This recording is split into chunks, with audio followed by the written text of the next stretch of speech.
అమ్మ నమస్తే. అమ్మ నమస్తే. మాది పెద్దపరిమ గ్రామం. నేను పుట్టి పెరిగింది పెద్దపరిమలోనే. ఇంతకుముందు ఫస్ట్ మనకి తాతల ముత్తాతలు అప్పుడు రాజధాని ఎక్కడంటే చెన్నైలో అభివృద్ధి పొందినాక చెన్నై వాళ్ళు కుళ్ళు కుచిత్రాలతోటి ఆంధ్ర వాళ్ళని ఎల్లగొట్టినప్పుడు రాజధాని ఎక్కడ అని నిర్ణయించుకొని హైదరాబాద్ పోయారు.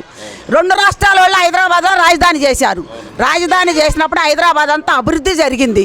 అభివృద్ధి జరిగినాక ఇప్పుడు కేసీఆర్ వచ్చినాక కుళ్ళు కుచితాలతోటి ఆంధ్రప్రదేశ్ని ఎడగొట్టినప్పుడు చంద్రబాబు ఎక్కడుండి పరిపాలన చేయాడు? ఆంధ్రప్రదేశ్కి వచ్చాడు. చెట్టు కింద ఉండి కారులో పరిపాలన చేశాడు. కారులో పరిపాలన చేస్తున్నప్పుడు నా పిల్లగాడు స్కూల్కి వెళ్ళాలి, నేను సర్టిఫికెట్ మీద సంతకం పెట్టాలి. రాజధాని ఏడాని పెట్టాలి సంతకం? రాజధాని లేదు. చంద్రబాబు చెట్టు కింద ఉన్నాడు, ఏం చేయాలి? అప్పుడు రైతులను ఆశ్రయించాడు. రైతులందరూ ఏం చేశారు? అరే మనకు రాజధాని లేదు, మన అందరం ఐకమత్యంగా వచ్చి మనం రాజధానిని కట్టుకోవాలని స్వచ్ఛంగా రైతులు వచ్చి ఉచితంగా పొలం ఇచ్చారు.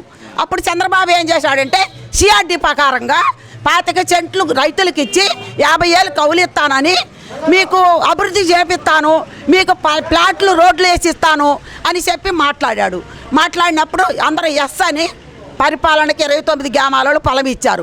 అప్పుడు మా పెద్దపరిమ గ్రామం కూడా పొలం ఇస్తామంటే మాకు ఇంతవరకు సరిపోయిద్ది, అవసరమైతే తీసుకుంటాను అని చెప్పి చంద్రబాబు మాట తీసుకున్నాడు.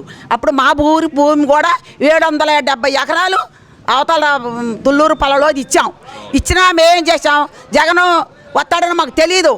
5 సంవత్సరాలు రాజధాని చేశాడు చంద్రబాబు. బాగానే సిఆర్డీలు అన్నీలు బిల్డింగులు క్వార్టర్స్లు అన్నీ కట్టించిన తర్వాత ఈ జగన్ ఏం చేశాడు? నేను 30 సెంట్లు ఇస్తాను, మీకు ఇంక 70,000 రూపాయలు కౌలు ఇస్తాను, 5,000 పింఛన్ 10,000 పింఛన్ ఇస్తాను అని నమ్మించాడు జనాన్ని.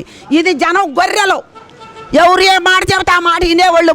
మానవులు ఆశ ఎక్కువ కదా, అత్యాశగా పోయి జగన్ కావాలని జగన్కి వేసినప్పుడు గెలిచినప్పుడు ఏమన్నాడు?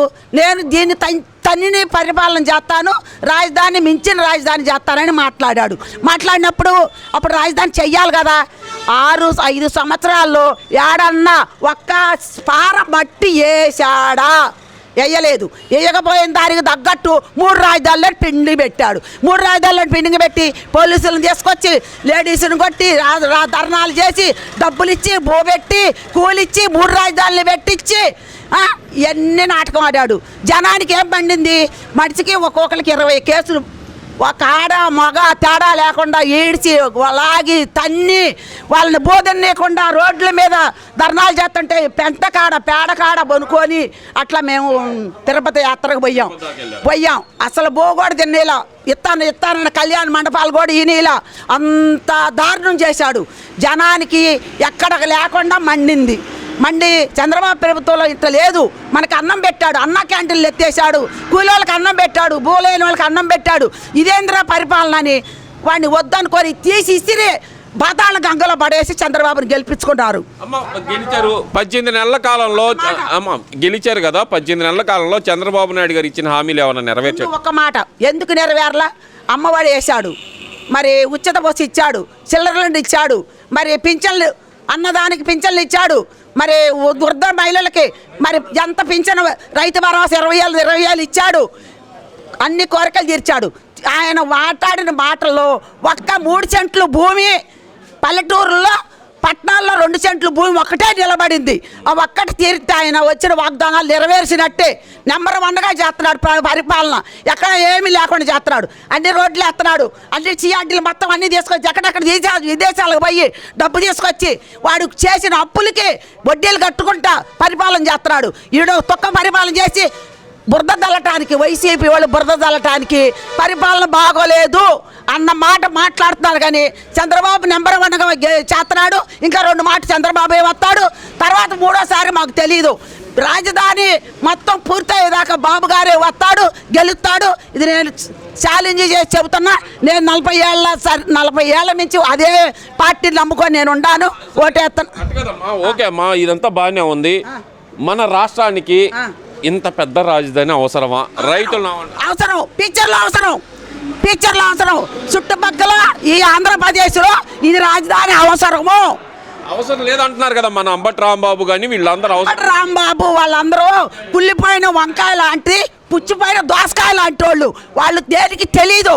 వాళ్ళు దాచుకోవటం మానభంగాలు చేయటం, రౌడీతనంగా చంపటం, హత్యలు చేయటం, ఈ తప్పితే ఇతర భూమి లాక్కోవడం తప్పితే వాళ్ళకి పరిపాలన చేయాలా, రైతులను బాగు చేయాలా, వ్యాపారస్తులు గుంజుకోవటం, వ్యాపారస్తులు వస్తే కమిషన్ ఎంత ఇస్తావు అన్న మాటలో తప్పితే రాజధాని బాగు చేద్దాం అన్న మాట లేదు. చంద్రబాబు రూపాయి తీసుకునేవాడు కాదు, రూపాయి కమిషన్ తీసుకునేవాడు కాదు, రూపాయి రైతుల దగ్గర ఆశించేవాడు కాదు, కంపెనీల దగ్గర రూపాయి ఆశించేవాడు కాదు. ఇప్పుడు అంతా దోచుకోవడానికి అమరావతి రెండో విడత భూసేకరణ అంటున్నారని చెప్పండి. రెండో విడత భూసేకరణ అంటే రైల్వే జోన్కి, మరి రింగ్ రోడ్డుకి, మరి ఎయిర్పోర్ట్కి ఆస్తి అవసరం కాబట్టి ఆయన మేము ఇస్తా అన్న వద్దన్నాడు. ఇప్పుడు కావాలంటున్నాడు కాబట్టి మేము స్వచ్ఛంగా వచ్చి ఇస్తాం. ఆయన దోచుకోవడం కోసమే ఇదంతా తీసుకుంటున్నాడు భూమి అంటున్నారు కదమ్మా. ఇలాగ మేము దోసుకోవాలి. చంద్రబాబు రుచికొండ ఎట్లా ఉంది? యాత్రికులతో రుచికొండ బోర్డు గుండు కొట్టించి మట్టి అంతా అమ్ముకొని బిల్డింగులు కట్టుకున్నాడు. అవసరమా వాడికి? అవసరమా? 500 కోట్లు పెట్టి బిల్డింగ్ కట్టడం అవసరమా? రుచికొండ పర్యాటకులకి, యాత్రికులకి అందులో డబ్బులు వస్తే ఆదరణ బీదలకు వచ్చిందని చంద్రబాబు ఆనాడు చేశాడు. నువ్వు అవసరమా? నీకు అవసరమా రుచికొండ చేయటం? ఆ పాట అవసరమా? నువ్వు చేసేదంతా ఆస్తి గవర్నమెంట్ భూములు ఎక్కడ తాకట్టు పెట్టుకోకుండా సారాయి కొట్లు 40 ఏళ్ళకి తాకట్టు పెట్టుకుని ఎవడన్నా దుర్మార్గుడు ఉన్నాడా? 40 సంవత్సరాలకు తాకట్టు పెడతావా సారాయి కొట్లు? సారాయి నిరోధం చేస్తాన్నావే, తాకట్టు ఎందుకు పెట్టావయ్యా? మరి ఓవరాల్గా చూసుకుంటే మరి జగన్మోహన్ రెడ్డి అంటుంది ఏంటంటే 18 నెలల కాలంలోనే ప్రభుత్వం మీద పూర్తి వ్యతిరేకత వచ్చింది. ప్రజలందరూ ఎక్కడా కూడా చంద్రబాబు మీద వ్యతిరేకం వచ్చింది అన్నవాడు ఇంతవరకు ఎక్కడా లేడు. వాడు కుళ్ళిపోయిన మనుషులు తప్పితే 4 జెండాలు పట్టుకొని 10 రూపాయలు ఇచ్చి, ఒక 1000 రూపాయలు ఇచ్చి, ఒక మందు బాటిల్ ఇచ్చి, ఒక బో ప్యాకెట్ ఇచ్చి తీసుకొచ్చి జెండా పట్టుకొని వ్యతిరేకత అంటే నేను కూడా పోయి వ్యతిరేకత అంట. అంతేగాని చంద్రబాబు మీద వ్యతిరేకత ఉండేవాడు దేశంలో ఏడా లేడు. నేను చూడలేదు, రాడు కూడా. 70 నేను చెబుతున్నా. పెద్ద పనిలో సెంటర్లో ఉండి చంద్రబాబు మళ్ళీ పుల్లి మెజార్టీతో ఈసారిగా 12 సీట్లు కూడా రావు వాడికి. జగన్గా 12 సీట్లు కూడా రావు. అది కాదమ్మా, మీరేమో రావు అంటున్నారు, ఆయన 29 వచ్చేది నేనే అంటున్నాను. 20 కాదు, 11 12 సీట్లు కూడా రావు. గుండు సున్నానే చెబుతున్నా, గ్యారెంటీగా చెబుతున్నా. ఇవాళ మా బుధవారం నేను గ్యారెంటీగా చెబుతున్నా. డిసెంబరే 17వ తారీఖు మళ్ళీ 5 సంవత్సరాలకు వచ్చిన నేను ఇదే మాట చెబుతున్నా. జగన్ గాడు ఒక్క ఓటు కూడా రాడు. జై అమరావతి, జై జై.